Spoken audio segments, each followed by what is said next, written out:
What's up guys, welcome back to the channel. Today's video I was actually going to do a taillight restoration video. On my Instagram I posted up a before and after of a taillight that I restored. I was going to do the other side and just kind of break it down and show you exactly how I did it. But actually my friend Craig came over and helped me push in this CRX right here, the one with the Type R swap. So I figured I would go ahead and jump into this car here and start actually getting it ready, getting that engine pulled out of here, because pretty soon I'm going to be ready to use that engine, and I've got some maintenance and cleanup to do on it, timing belt, water pump, different things like that I've talked about several times before. I was going to continue putting the engine bay together, but I'm actually waiting on the firewall insulator pad. I've got somebody that sent me out one that was in good shape because the one that I had was torn, and I wanted to go ahead and get that taken care of, cleaned up, and re-dyed and put it back there. That way the back of this engine bay is clean and it looks nice and it doesn't have a torn insulator pad. I didn't want to leave it off because I do like the kind of the complete OEM look. So I'm going to go ahead and wait on getting the rest of this engine bay put together. I did do some things off camera. I bolted a few things in here and put some hoses in, some small items. There's more to do though on that, but we're going to leave that for now, and we are going to jump over here on this 91DX with the Type R swap. It's pretty nasty. It's been sitting outside for the last 2 years. Really haven't done anything with it. I pulled parts off here and there on different things that I've needed for the previous rebuild. And I'm probably going to need some more parts off of this for the yellow rebuild as well. So I'm not sure if I can immediately get rid of it once I pull this engine out. I'll probably hang on to it for a little while longer before I decide to scrap it, because it's in pretty rough shape. If you haven't seen the previous videos, it's been a while. The back of this car is pretty destroyed. It's smashed up here in the back, and it's just overall in not great condition. It's probably not worth anybody's time to try to restore this. So I'm going to go ahead and jump into this, start disconnecting all this stuff and trying to get this Type R swap pulled out.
All right, successful day. As you see, I did get the swap out of the DX CRX. That was really the goal of today's video, and just spending today getting that swap out of there. I had a few hiccups here and there getting this thing out by myself, but I was able to do it. The biggest thing was probably the exhaust. It's a welded one piece, so I had to get under there with a Sawzall and just chop it off right after the header.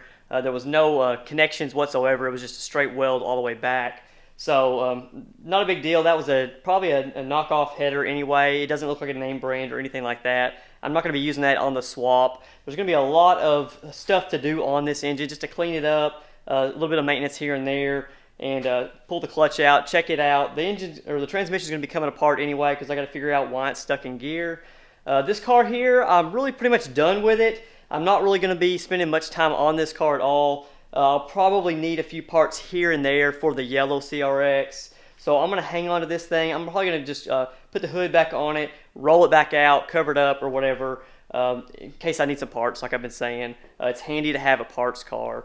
This thing's coming together pretty quick now that I've got it all painted. Waiting on a few more parts. Once they come in, I'll be throwing those in. But primarily, we're going to be focusing on this B18C, getting it ready for the install here in probably a few videos. I don't anticipate it taking 2 or 3 more videos, and this thing's probably going to be going in the car. So stay tuned for that, and we'll see you in the next video.